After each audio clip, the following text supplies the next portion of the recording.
bilang pagpapaigting ng kapulisan ng Cordillera sa kampanya kontra ilegal na droga, binunot at sinunog ng Benguet PNP ang tinatayang 156,000 halaga ng marijuana plants na nadiskubre sa isang communal forest sa sitio Copas, Gatang, Kapangan, Benguet nito lamang ika-28 ng Disyembre 2024.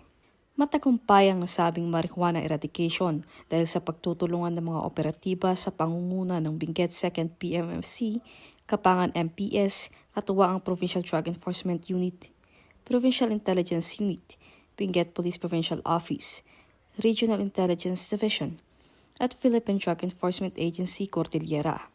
Nagresulta ang operasyon sa pagkakadiskubre ng 780 piraso ng marijuana plants na nagkakahalaga ng 156,000 standard drug price.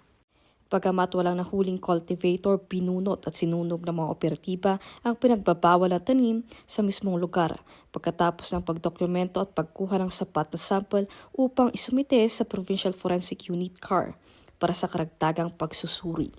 Ang matagumpay na operasyon ay patunay lamang na ang pambansang pulisya ay kaisa sa pagpapaigting ng kampanya kontra ilegal na droga bilang pagsuporta sa adhikain ng kasalukuyang administrasyon tungo sa isang bagong Pilipinas. Mula dito sa Baguio City, ako po inyong PNN correspondent, Patrol Woman Layaw, Alagad ng Batas, tagataguyod ng Balitang Pulis.